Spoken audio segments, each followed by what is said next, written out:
I'm a space plasma physicist, which means I study the particles, the energetic and thermal particles that are in the Earth's natural environment.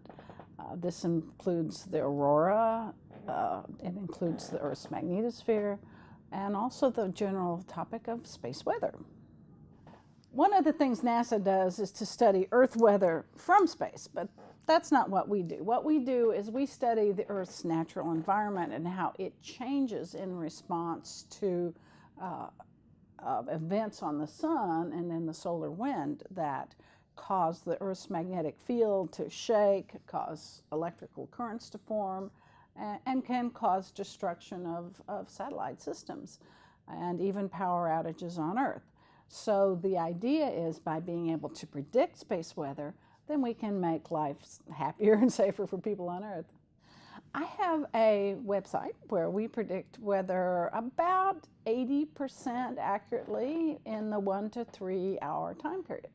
So our short-term predictions are really quite good. We haven't missed a major solar storm since we started in 2003.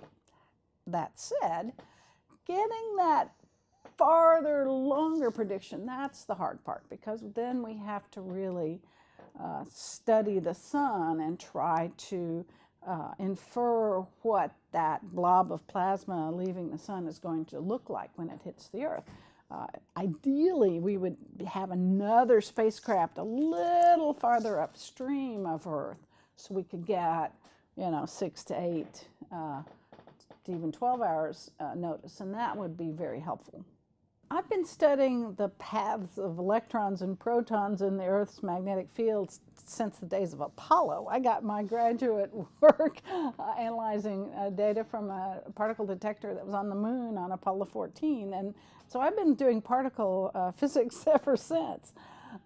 But what's also important is not just the velocity and density of the particles coming from the sun, but also the intensity and direction of the magnetic field coming from the sun. And that makes a tremendous difference in how well energy couples from the sun to the Earth, is guided by the southward component of the sun's magnetic field.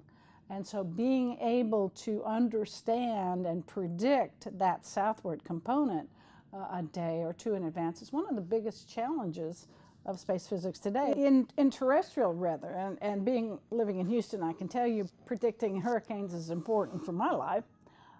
We're in a situation where, 2 days ahead of the hurricane's impact, we say, it could hit anywhere in 500 miles, and as the hurricane gets closer and closer, our models get better and better, and we know, 6 hours ahead, pretty much exactly where the hurricane's going to hit. We're sort of that way in space physics now. When we see a big blob coming out of the sun, we know that something might happen in 2 days, but it might miss us, or it might have the wrong magnetic field, so we're not sure. So that's kind of the long-term hurricane. But the problem is we don't have anything intermediate until the short-term focus. And that's the problem that we have right now, is that our really accurate forecasts are only a few hours ahead. One thing that you could do is to fly a solar sail.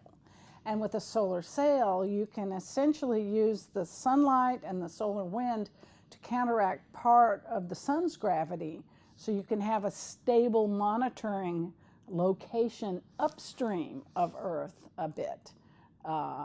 But there have been some technology flights, but there's not been a real high quality flight yet scheduled. But that's the next thing we really need to do.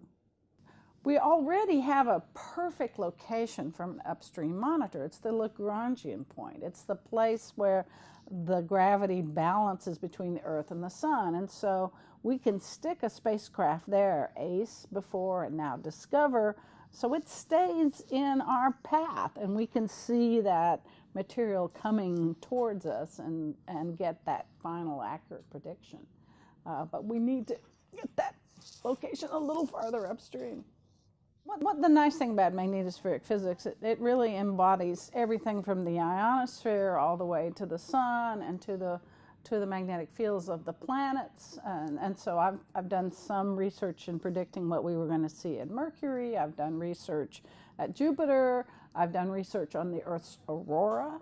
And so understanding this whole coupled system is a tremendous mystery, and that's what makes it fun. Is that you know, every time you see something new, you think, wow, how do I understand that? And that solving the mystery is what makes science fun.